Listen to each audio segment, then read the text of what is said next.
Welcome to Your Pharmacy Career podcast, proudly brought to you by Ravens Recruitment, Australia's leading specialist pharmacy recruitment agency. The podcast series is being created to shine a light on the diverse and inspiring careers of Australia's pharmacists. Each episode will focus on the varied career opportunities within the pharmacy industry by exploring the career paths taken by leaders in the fields of community pharmacy, hospital, industry, government, and professional organisations. Careers never follow a defined path. Everyone's story is different and unique in their own way. The podcast series will help you discover the world of opportunities that exist and reveal pathways to achieve your dreams and aspirations. Whether you are a pharmacy student, early career pharmacist, or simply looking for a change at any stage of your career, the podcast series is designed to help you navigate ways into a career and a life that you love. Your host of the podcast series is Ali Sue. Ali, herself a pharmacist, is now the founder of Global Pharmacy Entrepreneurs and a passionate advocate for pharmacists to grow, innovate, excel, and make a lasting impact in the world. It's now over to our host, Ali Sue. Welcome to the 5th episode of Your Pharmacy Career Podcast. I'm Ali Sue. This is the last episode of 2020. We will take 4 weeks off and introduce you to more amazing pharmacists in 2021.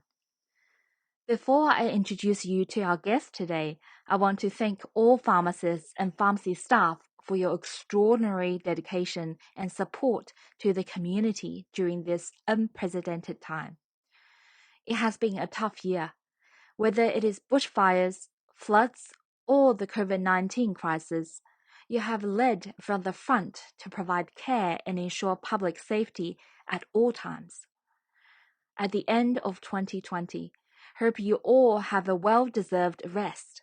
Merry Christmas and Happy New Year. Today we're very excited to have Joey Calandra on our show. Joey is a PSA member and a former Director of Strategic Partnership and Engagement at PSA, and a current innovation leader. His experiences span academia, community pharmacy, organization management, and industry. He has also worked as a pharmacist both in Australia and overseas. Joey has successfully transposed his pharmacy skills into many areas. Currently, he is a management professional with extensive experience in business strategy, partnership development, and innovation. He enables organizations to build growth through his ability to uncover new collaborative opportunities and identify trends which are pivotal to business development. I'm sure you must be curious about his pharmacy journey and how he uses his pharmacy skills. Without further ado, let's welcome Joey. Hi, Joey. How are you? Welcome to your Pharmacy Career Podcast. I'm really excited to be here. Thanks for having me. You have this amazing pharmacy career, and we're really interested to know and learn more about you and your personal inspiration journey as well as a professional pharmacy pathway. So tell us about yourself. Where did you grow up and why did you do pharmacy? I grew up in Melbourne, and I grew up in an area where there was lots of migrants. So my parents were not native speakers of English. They came from Italy after the Second World War. And I loved growing up in a really traditional household because I love food and my mum was a great cook and still is. And I was a bit of a nerd, and I'll be honest, I still am. I love being a nerd. I love learning, and I've always loved learning. And throughout my school years, I was really good academically. And my parents didn't push me per se, but because they didn't have opportunities in education because of the situation they were in, they always said you should really focus on getting an education. So I did. Why did I fall into pharmacy? That's a good question. I think when I was 5, I wanted to be a fire engine, like the truck, not a fireman. And then as I grew up, I loved acting and presenting. I also loved science because it was the evidence behind everything. Like I was like, oh, how does that work? What does that do? And I didn't see myself in a research position, I suppose. So I thought, oh, pharmacy, it's cool. You get to deal with people and it's all about medicines. And my older sister was a pharmacist, so I did some placement with her at the Royal Children's Hospital. I thought, this is cool. And so that's how I ended up in pharmacy. Although I didn't get into pharmacy straight out of high school. So I did a year at science at Monash and Clayton, and then Monash Medical Centre. And I didn't get in. I was devastated. I was so upset. But at the same time, I had a part-time job in a pharmacy for about 2 years, I think, and I really loved that. I used to work on weekends. It's like not a floor assistant or retail assistant, pharmacy type assistant. And after I didn't get into the hospital, I called my boss and I said, "Do you have an intern position at the pharmacy where I was working in Cheltenham?" And he said, "Yes." And so I did my internship at a retail community pharmacy. It had really long hours. It was open till 8 a.m. until 10 p.m., 7 days a week. It was a really great learning experience. Oh my God. So after my internship, I'll always remember this. So I'd finished, I got registered. I was like, yeah, I passed. And to be honest, I was dealing with some personal stuff because I was a gay man and I hadn't come out to anyone except myself. And literally, I don't know how this happened. The day after I passed my registration exam, my sister comes and asked me if I was gay. And I said, I think I am. And then the whole world turned upside down. And so I had to deal with kind of realizing who I was and being proud of that. And then literally 2 weeks after that, my boss said, "We're moving the manager from the pharmacy. He's buying a new store. We want you to manage this store." So 2 weeks I'd been a pharmacist and I was managing a store of 80 staff. Let me tell you, it was a big learning curve of both personally and professionally in that 2 years. So I did that for 2 years, I think, and I pretty much worked a lot. Worked 7 days a week, many times, because I was really keen to try and make the most of the opportunity that my boss gave me to show that I could really step up and learn about running business. And I think the biggest thing I learned was the people are your biggest asset, and working out what matters to them and how to get everyone to work together really well. Because I think as you're young, you think you're expected to know everything when you get a management role, but you're not. The biggest lesson I had was be really open to learning and then applying that. But also, I guess I grew up, Ali, with a really strong work ethic. So very conscientious, always tried to do the best work, make sure everything was done before I left. And I think that's put me in good stead the whole way. And that boss at the time, his name was Alan Fale. He's passed away since. And he ended up being one of my first mentors. Taught me a lot about business. I confided him in that I was going through some personal issues about being gay back then. And he was really supportive. So I was lucky to have a great mentor. Yeah, so what are some of the lessons that you learned from your mentor that really helped you to develop? Yeah, so Alan was always, you have to understand that your customers you're there for them. And so he was always about establishing really good relationship with the people that walk in the door, and then trying to make the more people walk in the door by going out in the community. And so I always used to go out and talk to other communities or the local GP or physio. We had quite a nice connection with healthcare professionals in there. That you need to make sure that the bottom line is good. And so he taught me a lot of the business acumen that I didn't know when I kind of started out, because in pharmacy school you learn all this clinical stuff, and then we learned a little bit around management, but not much. And so he really taught me a lot about cash flows and business management and stock control and how to negotiate with deals with different suppliers and who's who. So I really knew how to navigate the community pharmacy system, the supply chain, how to get the best deal for the pharmacy. We also talked about human resources. So Alan definitely taught me a lot around running a business, both from a professional standpoint, from a business standpoint, and from managing a people standpoint. It was really great. What are you working on right now? So the other side of the coin. So right now I work for an organisation called Innovatio, and we are a science-based innovation, a behavioural science consultancy. So all that means, like, I have this title, which is quite bizarre, but quite cool at the same time. My role is called an inventiologist.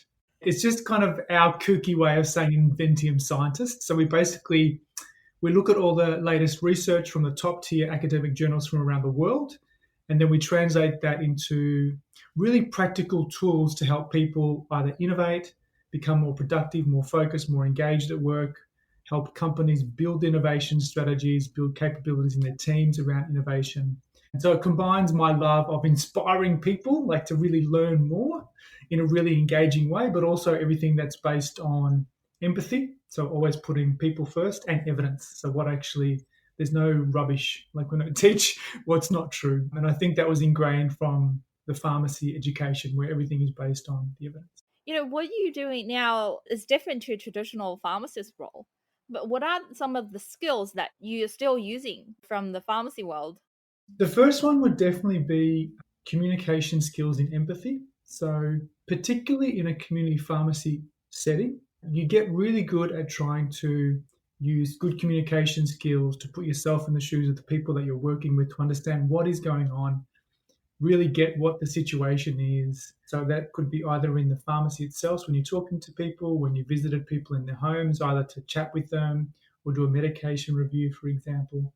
You get really good at understanding what's important for them and how to help them.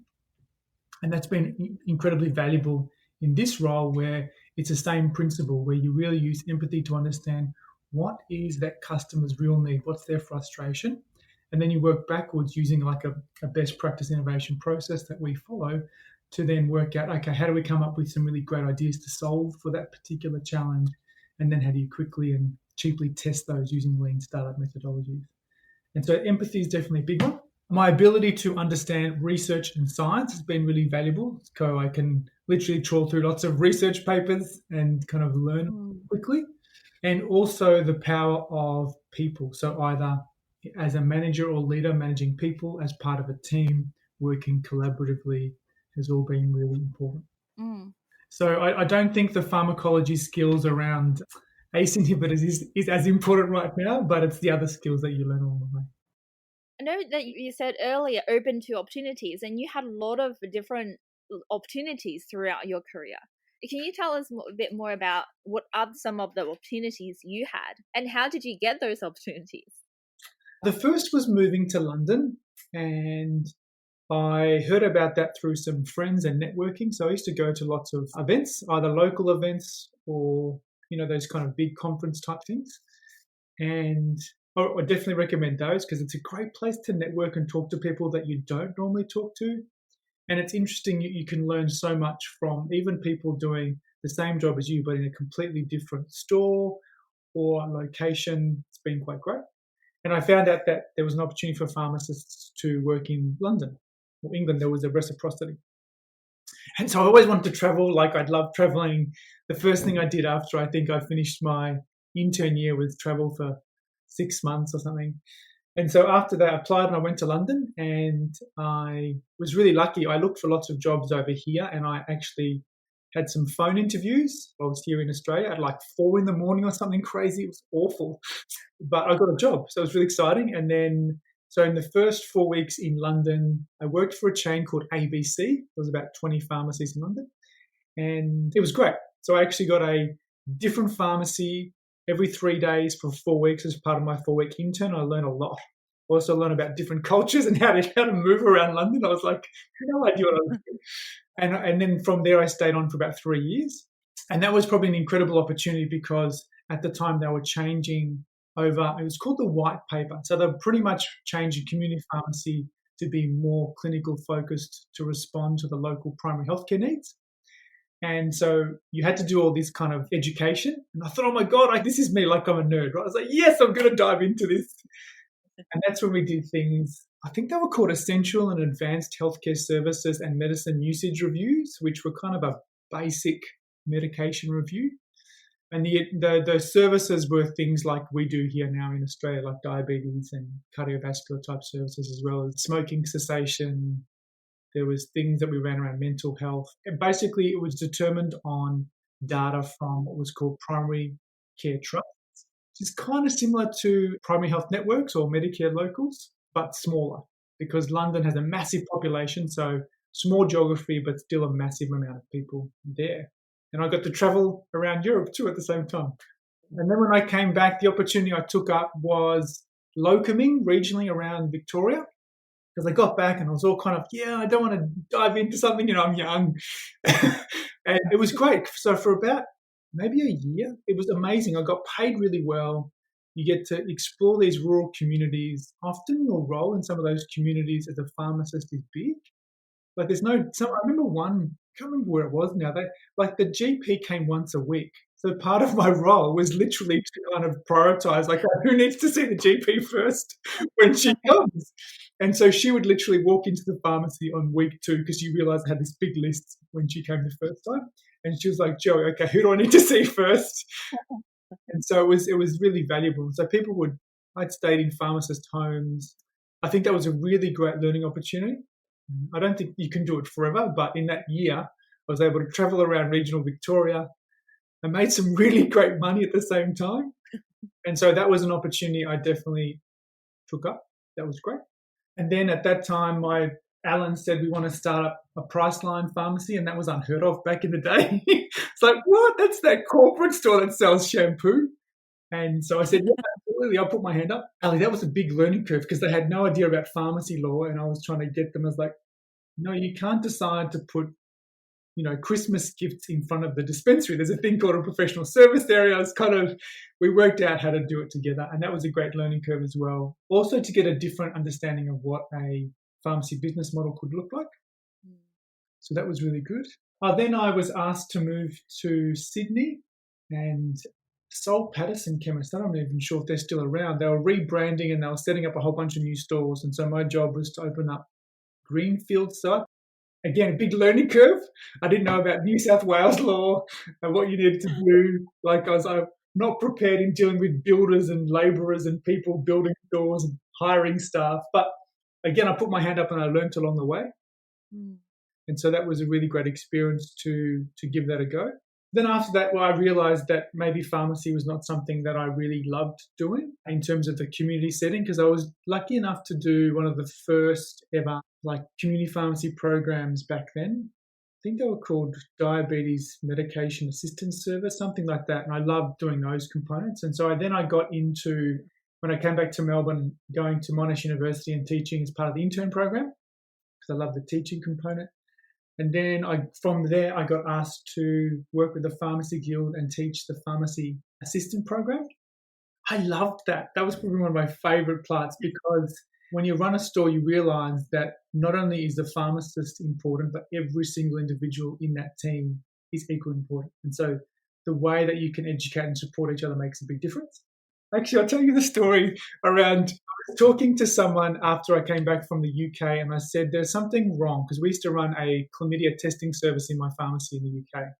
And I said, for some reason, as pharmacists, we know nothing around sexual health, and we're supposed to be healthcare practitioners. And I said, I've learned more from the gay magazines that I used to read around sexual health than I ever had from any pharmacy journal. I said, that's not right. And I can't remember who I was talking to. It was someone at the PSA, and they said, oh, that's really interesting.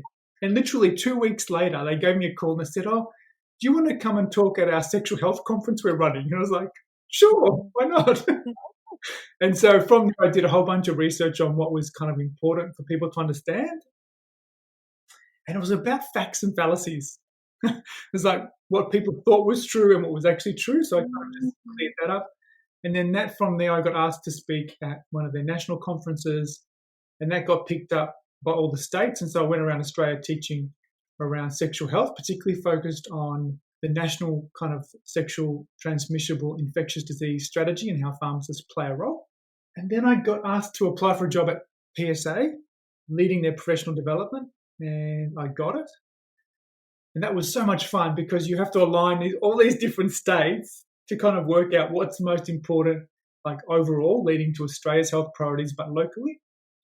And then from there, they said, no, you're too you like talking to people, so we're not going to put you inbound, you're going to go out. So I started talking to governments and pharmaceutical companies and other healthcare providers to work out how we could do different programs. And I think the biggest one that I was most proud of was I think we launched the National HIV Strategy to align with the World Health Organization. And so in 2015, HIV medicines became accessible through community pharmacy. And that eventually led to some other stuff around PrEP, pre-exposure prophylaxis, which is also available through community pharmacy years later. Yeah. And we then led some new conferences at the PSA. And I love doing that, because you get an opportunity to get a bunch of people from around Australia together really passionate about it, and develop a program that not only built clinical skills, but talked about new services and some other stuff that was happening around the world. And so I really loved that. At the same time, I applied for a role because I thought I've always wanted to be on a board. I want to know what it's about. I really want to understand what this board thing is about. And so I applied for this role, and I researched everything around clinical governance and skills. And so it looked like when I went for this interview, I knew everything. But I only had been studying it for about a week.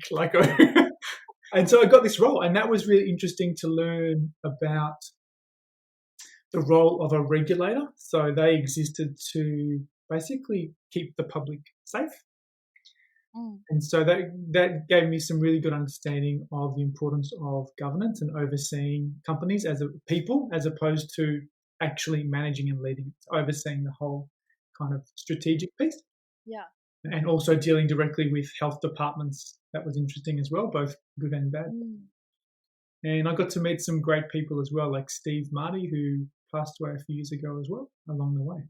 Wow. What an amazing journey. I think what I've learned from all that is you're really open to all opportunities. That you're not afraid of trying. So you're not afraid of just do it. And don't get me wrong, I got lots of setbacks. So like I knew where I wanted to be. So I wanted to do something that was around either innovation or leadership. They're the two things that I'm passionate about. And so I knew I needed to do like an MBA program. So I did that.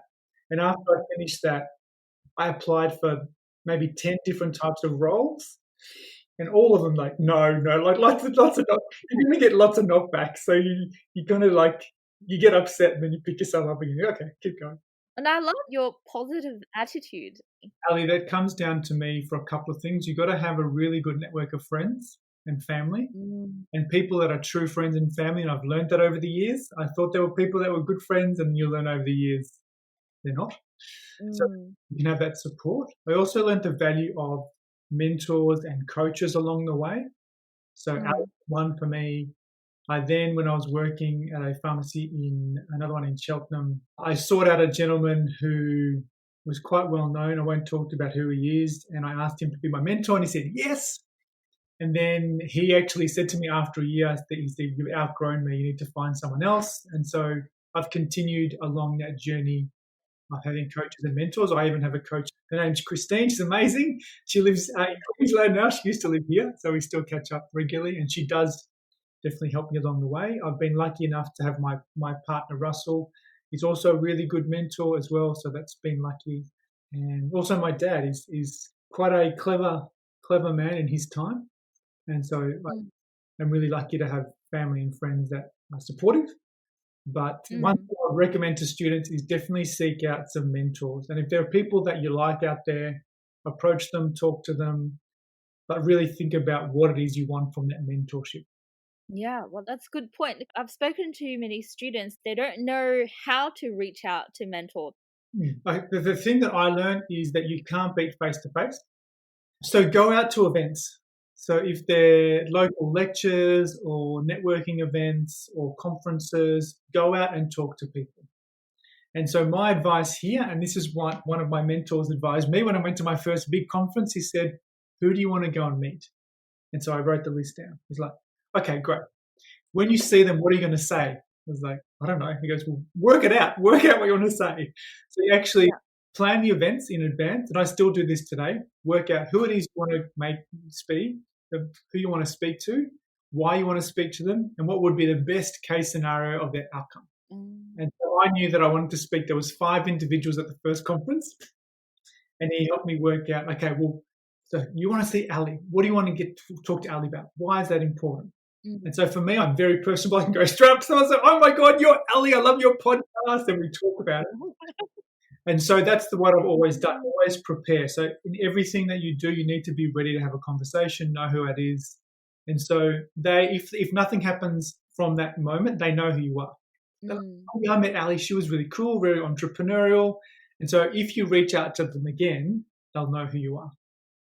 Likewise, when you use platforms like LinkedIn, specific about what you are, who you are, what you want, and why you think that person should offer their time, because everyone's time poor.